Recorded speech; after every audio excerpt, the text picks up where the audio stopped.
My sharing today is based upon that reading from John's Gospel, chapter 5, and those first 9 verses.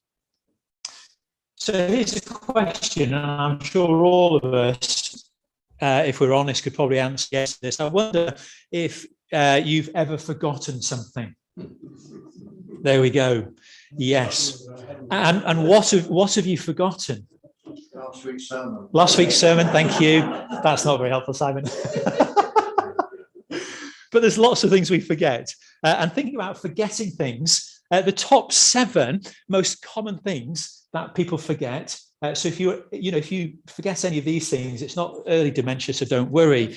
The top 7 most common things people forget. 83% of the population forget people's names. If you forget where something is, then welcome to 60% of the population. Telephone numbers, 57%. Words, when you're trying to say something and you know the word and you just can't get it, welcome to 52% of the population. What was said, Simon, this is you, when you're listening to others, 49%. Faces, 42%. And the last one, I've forgotten. No, seriously, the last one, if you can't remember whether you've just done something, so you leave the house and you think, oh, did I switch the lights off, or oh, did I do that? Then welcome to 38% of the population. Forgetting things. It's so easy to do when our minds are so full of everything that we're trying to remember. It's easy to forget things. But I wonder if you've ever forgotten someone, or worse still, I wonder if you yourself have ever felt forgotten. And if you have, then you'll know just how that feels. Of no value, overlooked, ignored, nothing of any worth to offer. We can feel forgotten. And John, in his gospel, as he records this incident with Jesus coming to this pool, and we see this man who is described as being an invalid. And this is exactly what we see here. The term invalid, if we split it, invalid, tells us so much about how this man must have felt. Overlooked, pushed out, forgotten, of no value, unloved. But why was he, along with, as John says, along with such a large number of disabled people, why was he sitting by this pool? Well, it's said that the pool that John refers to was a pool that had a deep sort of underground stream or water course. And every so often, the underground current would cause bubbles or eddies to work to the surface, and the pool would then ripple and bubble. And the belief was, the myth was, that the first person to then get into the pool as the waters stirred would be healed of whatever was wrong with them. Which is why John records that there's a great number of people with all sorts of disabilities there, all hoping to be first, all hoping to be cured. And in their midst, there's this man, and he's been there for 38 years. 38 years. And as we've seen, John describes him as an invalid. And we guess that's the case because clearly he can't move himself that well. His condition must have been severe in comparison to the other people who were there. And so we imagine that this man was probably carried to the pool by a family member every day and left there. For all intent and purpose, he is forgotten. He's simply left by this pool day after day after day for 38 years. Forgotten by his family, forgotten by the wider community, forgotten by the religious elite who would argue that he is not worthy to come to God, so therefore in his own mind, forgotten by God. And he knows there's no chance of him getting into the pool. He's always beaten by someone else. No chance of healing, no chance of change, forgotten. And if you have ever yourselves felt forgotten, then you'll know how this man feels. Because we know our own lives can now and again be a reflection of his, that we feel forgotten, left out, that we feel unable to reach for what we need or want, simply bypassed as the world rushes onward. But then Jesus appears, and with him comes a surprise. With him comes a miracle. Now, talking about surprises, I don't know if you've heard the one about the 3 expectant dads, and they're waiting for their wives to give birth. And they're there in the sort of the waiting room for the dads. And a nurse comes in and says to the first man, "Congratulations, your wife's just had twins." "Wow, that's great," says the man. "And what a coincidence. I work for the Twin Peaks restaurant group." Well, a few minutes later, another nurse comes into the waiting room and says to the second man, "Congratulations, your wife's just given birth to triplets." "Wow, what a surprise," he says, "that's great. And fancy that, I work for 3M.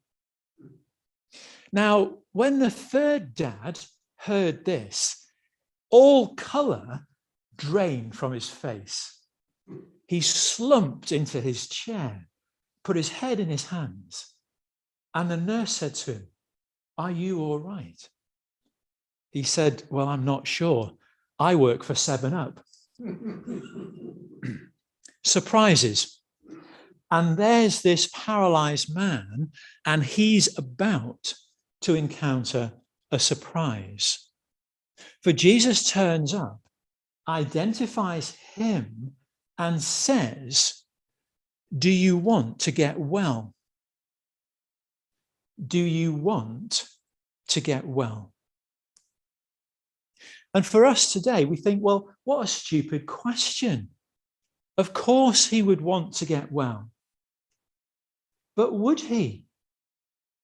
38 years of other people looking after you, 38 years of other people providing for you, 38 years of not having to work or contribute to society, 38 years of this familiar routine. And Jesus says, do you want to get well? Do you want to change? Do you want things to be different? I wonder what you might have answered to that question. And even as you draw that into your own context of the routine of life that you have, how would you respond if Jesus said, do you want things to change? And in a roundabout way, this man says, yes, you bet I want things to change, but I can't get into the pool. I can't do it on my own, and there's no one to help me, because when that water stirs, it's a free-for-all. But Jesus says, you don't need the pool. The only people who were technically cured by the pool were the people who were well enough to get themselves in the first place. Instead, Jesus simply says, get up. And as this man shows the faith and the trust to try, so the surprise, the miracle happens. And for him, from that moment on, everything was to be different. And I wonder for us, sometimes in our lostness or our forgottenness, whether that's looking at life at home, life with our wider family, whether that's looking at the life of the church, where it feels lost or overlooked and forgotten, whether that's just looking into the wider world. We see those things in our lives that might just seem impossible, just as they did for the man at the pool.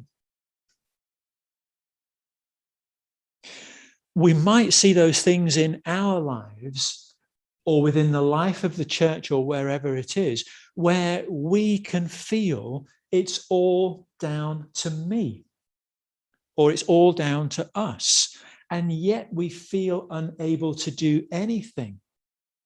Again, like the man at the pool.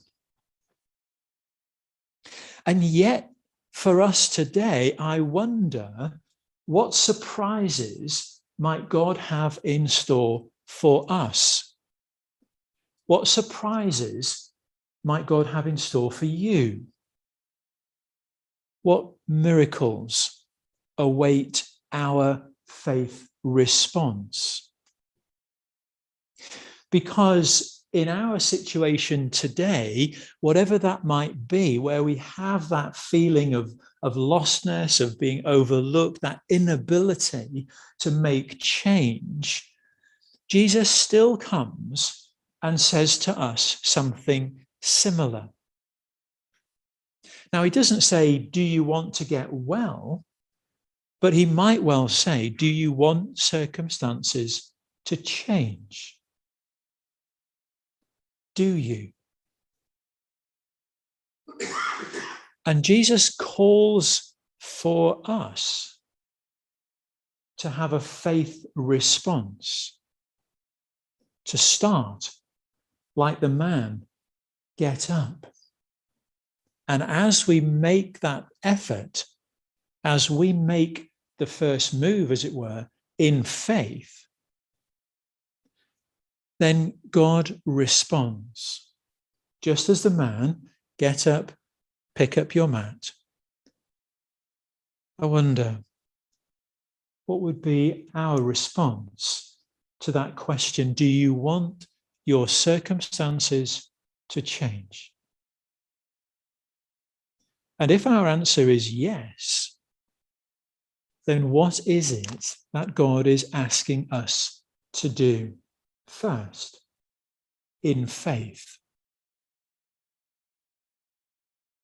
This incident of the healing of this man reminds us that in the midst of our present, we're called by God, firstly, to recognize him, to see him, and then secondly, to trust him, and then thirdly, to obey him. And as we do, so we know, just as the man would, we know that we are set free, that we're not overlooked by God, we're not forgotten by him, but we are loved, valued, that we're made whole in an ever sort of developing and ongoing process. We're made whole through faith.